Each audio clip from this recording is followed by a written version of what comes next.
your eyes on the class of 1972. This is the last of the, actually second to last. That Electric Glide behind you is the last of the bikes from the Zahner collection. A little over a year ago, we purchased 42 bikes from Southern California and went on a crusade to restore them all. This is one of the bikes that took the longest and has the second most expensive work order. That one has a $31,000 work order. This one has a $19,000 work order. We basically took the bike right down to the frame and redid everything on it. I got a pretty extensive work order here. It'll all be written up on the eBay ad. It's going to be sold at eBay auction. I have a long history with these Daytonas that inspired me to do a labor of love. My dad bought one of these back in the early 70s in 72. And by the time I was 15 years old in 1980, I had inherited it as a hand-me-down from my older brother. And it was the same color as this. If you follow racing history, 67, 68, 69, Triumph was dominating in winning the AMA Grand National Championship Series, which was a combination of flat track, motocross, and road racing, and they'd do it with the same frame. They'd use this frame right here, or a very similar one to it.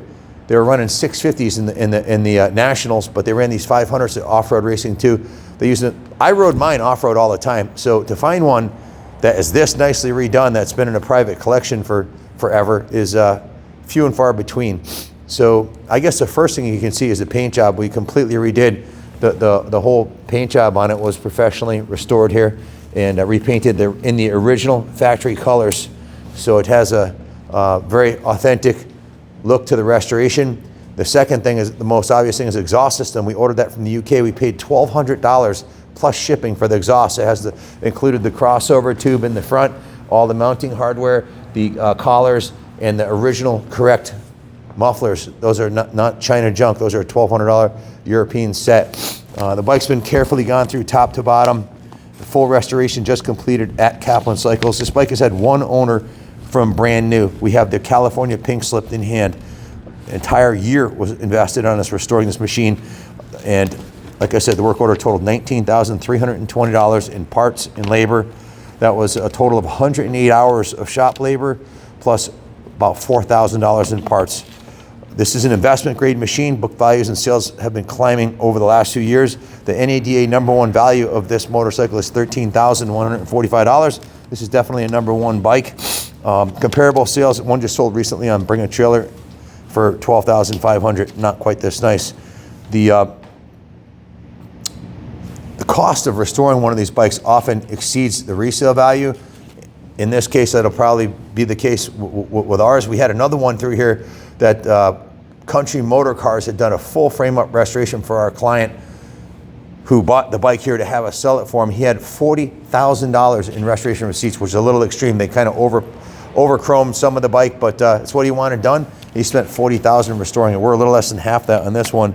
Bike was totally stripped down on the frame, and everything was redone. The ignition and battery is all new. New ignition points. The battery box was removed, prepped, and painted. Brand new heavy-duty battery. New spark advanced mechanism. Resealed the timing cover. It has a new regulator rectifier and a new Zener diode. New NGK spark plugs. We inspected and properly rebuilt the entire wiring harness on the bike and replaced the OEM ignition switch assembly. So quite a bit of work. The fuel intake and exhaust has totally been gone through. The fuel tank was flushed, power washed inside, and soda blasted and cleaned and inspected.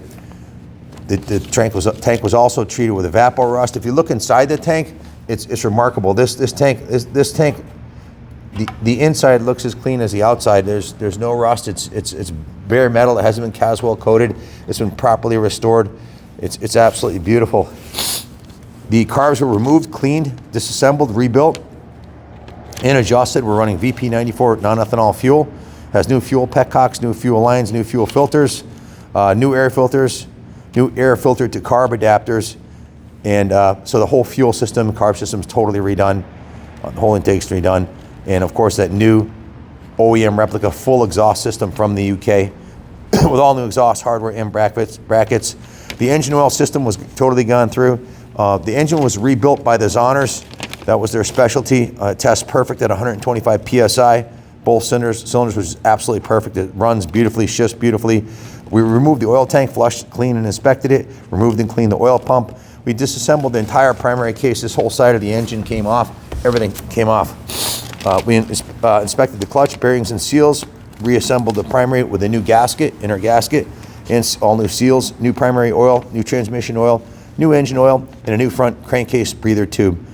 The engine breather hose is new, the breather hose pipe is new, and the breather hose clips are new. The gentleman who restored this, Bill Kelly, he's been with us for 5 or 6 years, and I've worked with him since the 80s. We worked at a Suzuki dealership together. He's, I think, 64 years old. He's been spinning wrenches and running bike shops for about a half a century now, so it was done carefully and meticulously gone through by him. The suspension, brakes, and running gear was totally gone through. The front forks were completely dismantled. The whole front end of the bike came off right down to the triple trees were removed. The bearings were redone. The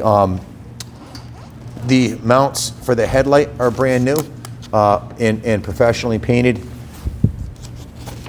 The front forks were removed and disassembled. He flushed the fork lowers, cleaned and painted the lower legs, installed new fork boots, new fork seals, and new 20-weight fork oil. Greased the steering head bearings. He also installed a brand new front fender and new front fender chrome stays. You can see the brackets are all brand new. And installed a brand new Dunlop K70 350x19 front tire on the original hub, which was vapor blasted and then painted, and all the aluminum was polished on it. It has a brand new Dunlop K70 350x19 front tire and a Dunlop K70 400x18 rear tire. Also new tubes front and rear.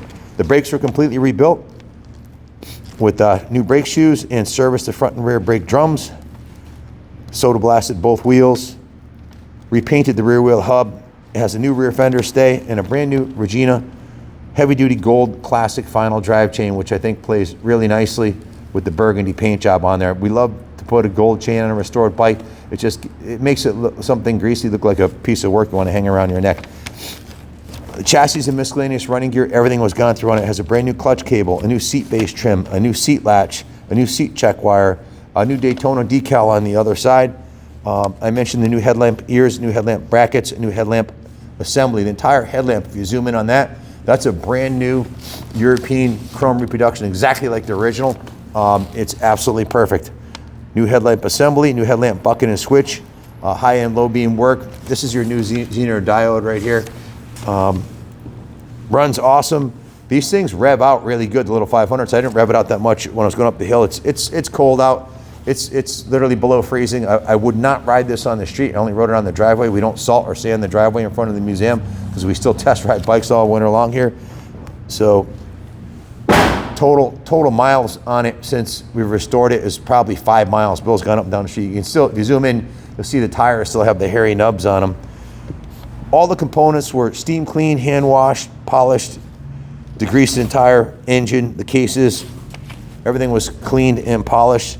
The frame, 90% of the frame was repainted. The aluminum parts were all polished to a high luster, and it was given a major, what we call a rotisserie detail, where basically, not basically, every nut and bolt on the bike was polished, painted, plated, replaced, or whatever it needed to make it look like it does now, like it just rolled out of the showroom floor. The engine cases shine brilliantly like chrome. That's not chrome, that's polished aluminum. The foot pegs are new. Also, the peg rubbers on the passenger and the rider. The rear brake pedal was restored and repainted. You can see the brakes are all the way out to the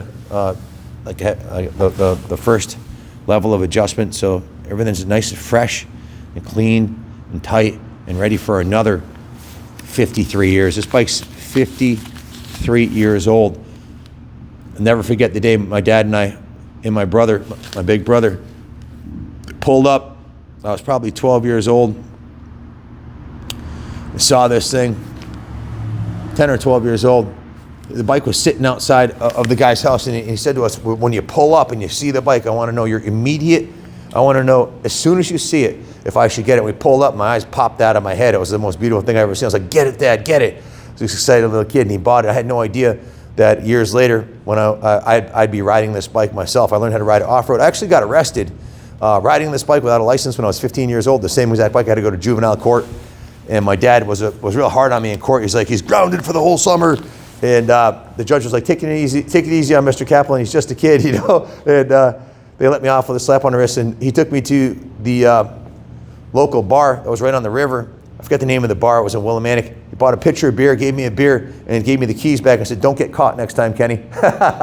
He was cool. He was a good dude. So the reason I got caught was I pulled up to it was a construction zone, and there was nowhere to go. Right up by Coventry Lake, they were widening the road, and it was one lane, and the cop stood right in front of me, and there's cars behind me. I couldn't go anywhere, and he's like, "Pull over, son." I was in shorts, and I don't even know if I had a shirt on. If I might have had a tank top on, but I had shorts and sneakers, and no glasses or a helmet. And he's like, "Where are your glasses? Because you got to wear glasses in the state of Connecticut."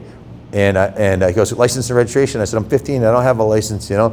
And he said, "Pull over." So I got arrested, and they had to call my pops. He had to come get the bike, and the rest is history. But I have a long history with these Triumphs, back to my childhood, and this one is definitely a time machine. Riding it, hearing it ride, and it's a spectacular machine that we obviously lavished with a lot of love over the last year. And hope Mark sees this. Mark will probably comment. If he does, I'll pin it on here.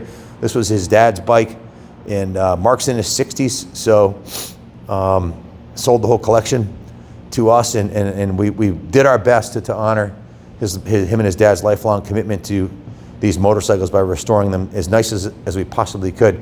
If you have a collection of vintage bikes and you want them done right, and you want to see videos of them restored, I'm your Huckleberry. I'm the only guy crazy enough to put a $19,000 work order into this bike, plus purchasing it and shipping it cross country.